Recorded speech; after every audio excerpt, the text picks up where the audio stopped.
The Patron Saints of Nothing by Randy Rebay. This novel begins with an epigraph.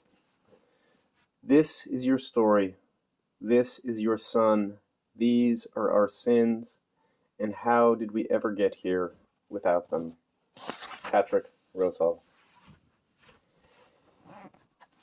Chapter 1. It was a day of soil, sunlight, and smoke. Curtains thin as bedsheets glowed gold as roosters called out from the backyard on the other side of concrete walls and single-pane windows. On the floor of the room my father and his two brothers had shared growing up, my mom held me as I held a lifeless puppy and cried. The oscillating fan hummed, blowing warm air on us every few seconds. I was 10, and it was my first time back in the country where I'd been born. A few days earlier, my family had driven the 11 hours along frightening roads from Manila to Lolo and Lola's house in the Bicol region. When we arrived, we found that their dog, an unnamed mongrel chained to the cacao tree out back, had just given birth to a litter of puppies. Only one lived. The mother refused to care for him, so I had taken the task upon myself. I held him close to keep him warm. I tried to feed him by hand, dipping my finger into a bowl of evaporated milk and then offering a drop to the puppy's impossibly small mouth. However, the puppy would not drink the milk, maybe because the grief from losing his brothers and sisters, or maybe because of his mother's rejection. Whatever the reason, his breathing grew shallow, his movement slowed. Each time he blinked, his eyes remained closed longer and longer until they never reopened. At that point in my life, I had encountered death only in fiction. I had heard about other people's relatives dying, but I had never seen death up close. I had never held it. "Listen," Mom said in that moment, hugging me closer, so I did. Baby birds chirped just outside the window. One thing dies and another is born. Maybe the puppy's soul now has wings. Gradually, I calmed down and stopped crying, but I still felt heavy with sadness as the warmth left a tiny ball of brown and gray fur still cradled in my arms. When I finally stepped outside, almost all my Filipino titas and titos laughed. Not in a mean way, I think, but more like it was amusing that dog's death affected me so much because it was nothing to them. Another day, another dog. My cousins did not need to have someone stroke their hair and reassure them that death was part of life. It wasn't long before the family's attention drifted away like the smoke from the garbage being burned a few houses down. My brother and my sister resumed the card game of speed they'd been playing. My dad and Lolo returned their attention to their bottles of San Miguel. My mom gave my shoulder one last squeeze and then went over to the outdoor kitchen to help Tita Chato, Tita Ami, and Lola finish preparing lunch. Tito Danilo rested a hand on the top of my head and spoke of finding comfort in God's love, while Tito Manning told me to stop crying and look away, and took away the puppy's limp little body. He returned a few minutes later, brushing his palms as if he had just taken out the trash. He moved to pet the puppy's mother as he walked past, but she shied away. He continued on, took out a new bottle of beer from the cooler, and sat down next to Dad and Lolo. Tito Danilo stood by in awkward silence for a few more moments before joining them, leaving me there alone. But I was not alone for long. My cousin June walked over and hugged me. "I'm sad too, Kuya Jai," he said, using the older brother designation, which never seemed right. I had been born only 3 days before him, and besides that, he was one of those people who moved through the world as if he had been around for a long time, an old soul, as they say. I almost asked June what his father had done with my puppy, what he had done with its brothers and sisters the previous day, but I didn't. We can only handle so much truth at any given moment, I suppose. So instead, I said nothing. He looked at me with sympathetic eyes so brown they were almost black. "Do you want to go inside and read comics?" I nodded, grateful for the chance to escape from everyone without being by myself. He threw his arm over my shoulders. We went inside. We read comics. A few days later, the vacation ended. I flew back to pine trees, overcast skies, in a Michigan winter that could sputter till May. My tan faded. My tongue forgot the taste of tocino and Tagalog.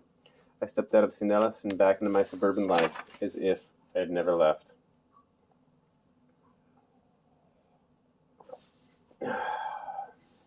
Page 1. The title of this chapter is Wisdom from on High. Seth and I are walking across the roof of my old elementary school, which is covered in a layer of round stones that knock together like skulls with each step. A charcoal overcast night sky hangs overhead, and the air is warmer than usual for mid-April. We reach the end of the roof and sit down on the ledge. Seth takes up about twice as much space as me because he's basically a bear in human form. The kind of white kid who's been shaving since middle school and who spent the last 4 years rebuffing the football coach's recruitment attempts. Meanwhile, I'm the kind of senior sometimes mistaken for a freshman. We settle in and fall quiet, letting our legs dangle over the west side of the building. It's the quietest side, the one that faces the unlit field that stretches out in the darkness at our feet. The playground and parking lot are to the south, while the neighborhood pushes up against the other two sides of the building. Even though I'm the one that lives nearby, it was Seth who, in the summer before we started high school, first realized we could get up here by climbing the fence that surrounds the HVAC units. I wouldn't do it that first time because it was the middle of the day and I was afraid of getting arrested, but he eventually persuaded me to go back later and climb it with him under the cover of darkness. It took a few more trips before he could convince me to sit on the ledge. The school's only 2 stories high, so if we jumped, we'd probably only sprain an ankle or something. But it was high enough to make me feel scared back then, high enough to make me philosophical now. It's been our nighttime hangout spot ever since. Seth swings his backpack around so it's in front of him like a kangaroo pouch and starts riffling through. It's Friday night, so I've got a pretty good guess as to what he's looking for. Sure enough, a few moments later he pulls out a joint, grinning like he's reuniting with a long-lost friend. He lights it and takes a hit. He holds the smoke in his lungs for longer than seems possible and then exhales slowly, letting the thick smoke unfurl into the evening. He offers, even though he already knows I'm going to decline. This time's no different. So he simply shrugs and takes another hit. Not that I have anything against it. My desire to smoke has not yet surpassed my fear of getting caught. The wind picks up, rustling the leaves of the surrounding trees and tossing our hair. I reposition myself upwind so I won't go home completely reeking of pot. We sit like that for a long time, sinking back into silence as we consider our numbered days. With spring break around the corner and then only a few more weeks after that until graduation, the future is a wall of fog obscuring the horizon. Oh shit, Seth says. I almost forgot. Hold this. He hands me his joint as he roots through his bag again. This time he pulls out something in a white plastic shopping bag. He tosses it in my lap, and despite only having one free hand, I catch it without falling off the ledge. Surprise, he says. What is it, I ask, passing back his weed. Open it. I reach inside and pull out a hoodie, soft and smelling brand new. I hold it up in front of me. It's a deep yellow gold that's bright, even in the darkness, and by the faint orange light from the parking lot lamps, I can read Michigan printed out in bold capital letters across the chest. I force a smile. Oh, cool. Thanks. I refold it, stuff it back into the bag, and set it to the side. He turns and stares at me for a beat. That's it? What? Cool? Yeah, it's cool. I appreciate it. Thanks. Not going to put it on, he asks. I can't tell if he's actually offended or not. I'm good. He takes another hit, eyes still on me. Aren't you more excited, dude? I don't know, I say. I know I should be. Every other senior at school has been rocking their future college's apparel since the day their admissions decision rolled in. Still sad because of all those rejections? I shrug, lean back on my hands, and stare out over the quiet field. Seriously, dude, you're dumb as shit. Oh, is shit sentient? You know what I mean. Like, out of all the schools you applied to, how many were Ivy League? I don't answer. All but Michigan and Berkeley, right? He shakes his head. Didn't anyone tell you about applying to safety schools? I try to laugh. Come on, man. They were completely out of my reach. Solid GPA and test scores, plus student government. He considers this. Dude, you're a treasurer. So? Class treasurers don't get into Yale or Harvard. Some do. Maybe the treasurers who are also Olympic skiers or world champion Irish dancers or something. Whatever, you know how my parents are. I took the path of least resistance because if I didn't send in those apps, they would have said they were cool with it, but they wouldn't have been. Can you imagine if their faces if I told them I applied to some school like, I don't know, like Central? Seth finishes, smirking because that's where he's headed in the fall. You know what I mean. You do know they have like the 93rd best comp sci program in the nation, right? That is certainly impressive. He flips me off. I shake my head and laugh. When I texted my family the news this afternoon, right after I found out, I could virtually hear their collective sigh of relief at the fact that I was finally accepted somewhere. My sister M replied first with, "Fuck yeah, baby bro," followed by like 50 exclamation points. Mom messaged, "Oh honey, we're so proud of you. And watch your language, M." Well, from Dad it's not Harvard joke that wasn't fully a joke. My brother Chris still hasn't responded. I never wanted to go to any of those schools anyway, I say, answering Seth's earlier question. It sounds super defensive, but it's true. I'm not sure what I want to do. For some reason, that's not okay. Everyone acts like 17-year-olds who don't have their career path mapped out are wasting their lives. I considered telling Seth all of this, but he wouldn't get it.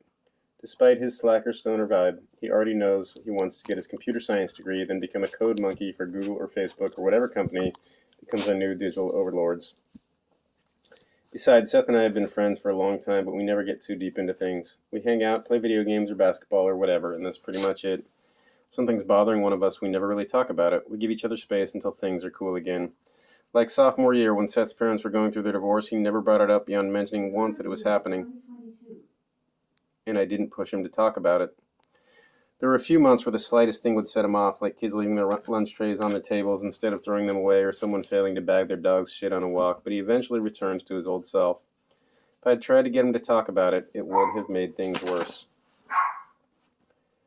June was really the only person I've ever talked to about these kinds of feelings. We used to share all kinds of things back when we used to write each other letters. Actual letters, not emails or texts or DMs.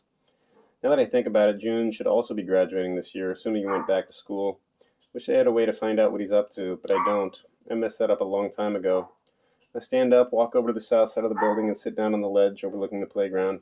The swings sway slightly, and the wind whistles through the tube slide. I look down at my feet as I kick the backs of my heels against the bricks.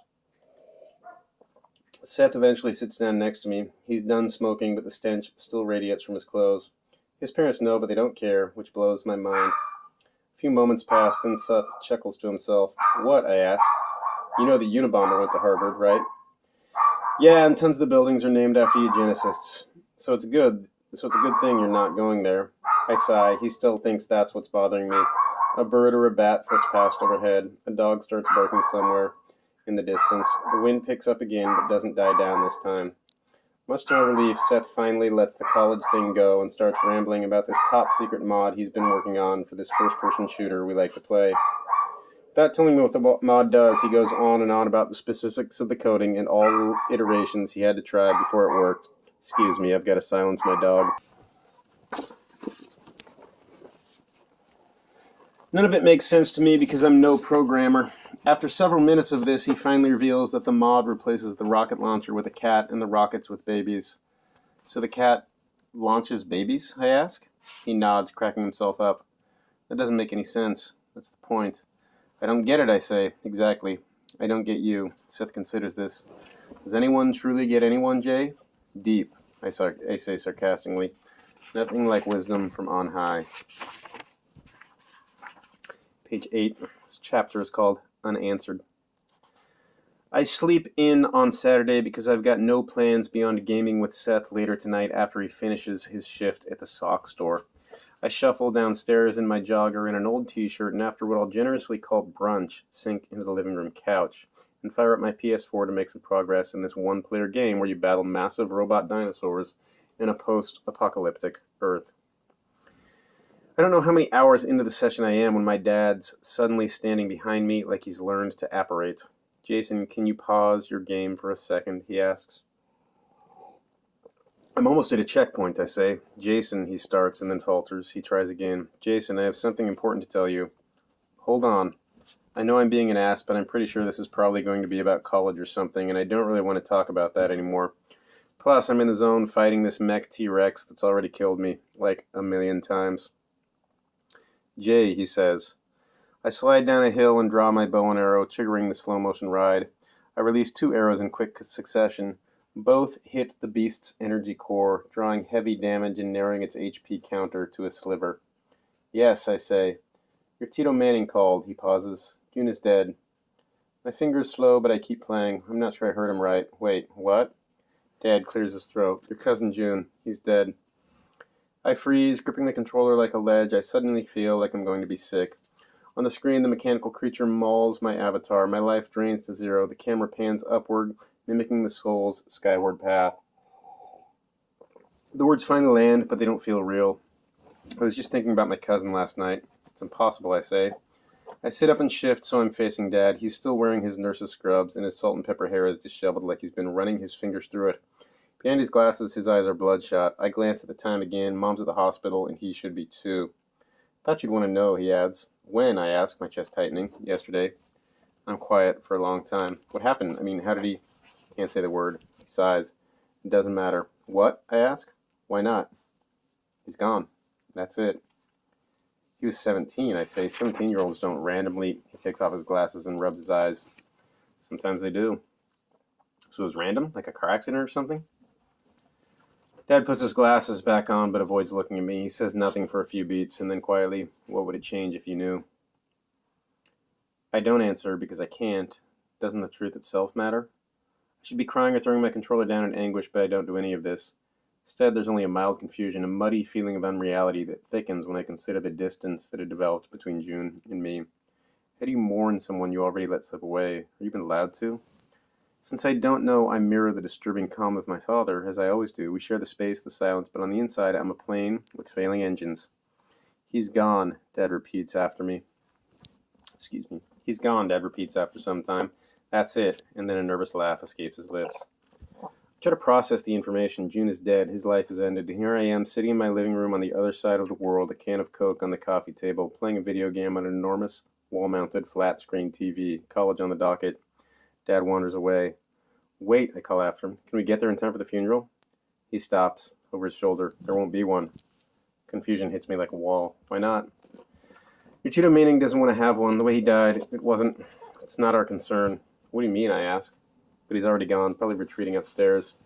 Left alone, my confusion turns to anger, which starts to grow with nowhere to go like the roots of a plant in too small a pot.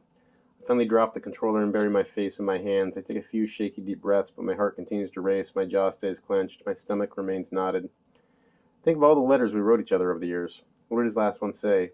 I don't even remember. But this I'll never forget. I left it unanswered.